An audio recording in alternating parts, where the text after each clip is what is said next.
Estamos en este momento conectados a través del enlace Zoom con el exoficial mayor, el doctor César Delgado Guembes. ¿Cómo está? Buenos días, gracias por estar en Conéctate con Mayra. Muy buenos días, Mayra. La verdad que el momento en el que estamos viviendo es muy lamentable. El Congreso de la República, una institución en donde usted laboró por varios años, no está siendo visto como parte de una red de prostitución. ¿En su momento vio algo parecido usted? ¿Qué opina de esta situación? No, en realidad no, esas cosas no, a estos niveles nunca se han visto.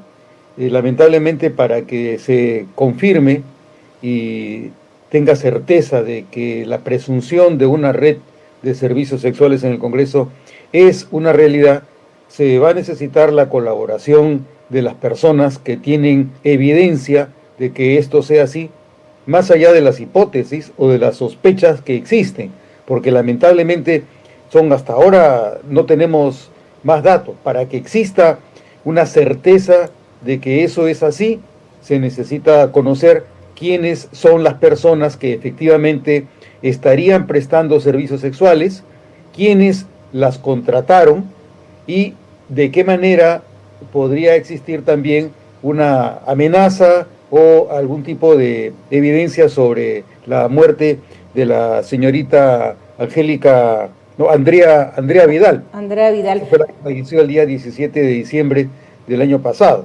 Mientras que eso no ocurra, lamentablemente seguimos hundidos en sospechas, en hipótesis que nos están llevando cada vez más a desacreditar la institución representativa de nuestra democracia, que es el Congreso. Y esto es lamentable. El día de ayer tuvimos a uno de los integrantes de la Comisión de Fiscalización del Congreso de la República, Carlos Ceballos, en donde mencionaba, aparte de estar recibiendo amenazas justamente por estas investigaciones, amenazas de muerte, mencionaba que no hay una disposición de querer hablar. Hay personas que dicen que no se acuerdan quién les dieron los CV de las personas que entraron a trabajar, pero lo que sí se ha quedado evidenciado por palabras incluso de congresistas que han afirmado que hay muchas personas que están involucradas a bancadas y a partidos políticos de Fuerza Popular y Alianza para el Progreso. Mi pregunta es, ¿esto es normal, común, que dentro de este mecanismo laboral entren personas afines a partidos políticos prácticamente por dedocracia y no por meritocracia? Yo podría decir, Mayra, que hay dos etapas básicas dentro del desarrollo institucional del servicio parlamentario. Una, siendo generosos hasta el año probablemente 2016, en el que no obstante haber una omisión grave de no contar con el estatuto del servicio parlamentario hasta el año 2015, en diciembre, no obstante se aprueba en diciembre del 2015, pero el 2016 apenas empieza el gobierno del señor Pedro Pablo Kuczynski, con la mayoría abrumadora que tuvo Fuerza Popular. El primer gesto ocurrió con la modificación de ese estatuto del servicio parlamentario con la finalidad de que Fuerza Popular pueda designar con mayor facilidad a personas que son de su confianza. Pero este dato del periodo presidido por la señora Luz Salgado se ha agudizado notablemente a partir del periodo en el que nos encontramos ahora, en el año 2021, empezando con la señora Mari Carmen Alba, que tomó la política de contratar a más personas que las que se requería efectivamente de acuerdo al cuadro de asignación de personal del Congreso, pero este gesto inicial de la señora Mari Carmen Alba se ha reproducido con creces, en particular a partir del periodo del señor Alejandro Soto y ahora peor aún con el periodo del señor Salguana, donde ya es una cosa descarada la manera en la que se cambia a personal que tiene línea de carrera, que tiene experiencia, por personas cuyo principal mérito sea la adscripción o adhesión a uno de los partidos políticos de los grupos parlamentarios que están en la mesa directiva, llámese Fuerza Popular, Alianza para el Progreso, Perú Libre o Avanza País. Este es lamentablemente el germen del que estamos viendo ahora estos fenómenos que nos resultan repulsivos. En particular, para hablar del caso concreto de la oficina legal y constitucional, donde fue designado el señor Torres Arabia, lo que no sabemos es quién le propuso al oficial mayor la designación de esta persona, al igual que todas las demás personas, que llegan a ser aproximadamente 40 o 50 personas que han sido designadas sin tener línea de carrera ni la debida experiencia en el servicio parlamentario. Cumplen con requisitos formales, como por ejemplo tener 5 años de servicios profesionales. Por ejemplo, el caso del actual jefe de la Oficina de Investigación y Documentación, que es un pediatra. ¿Qué experiencia tiene el médico pediatra en investigación cuando en realidad no se conoce que él haya investigado nada ni haya publicado nada, más allá de que sea un buen profesional, un buen pediatra? Pero lamentablemente el relajo de estas reglas se debe a la suspensión del estatuto del servicio parlamentario, cuya decisión fue parte del periodo del señor Luis Galarreta en el periodo 2017-2018. Esa oportunidad es la que se está aprovechando ahora para ocupar masivamente los distintos puestos, lo cual genera que en la oficina legal y constitucional, donde estuvo como jefe el señor Torres Arabia, se haya procedido a la contratación masiva de lo que ahora se llama la presunta red de servicios sexuales, de prostitución o de proxenetismo en el Congreso de la República. Algo que usted acaba de mencionar, básicamente la suspensión del estatuto del sistema parlamentario hasta el día de hoy no se ha restablecido.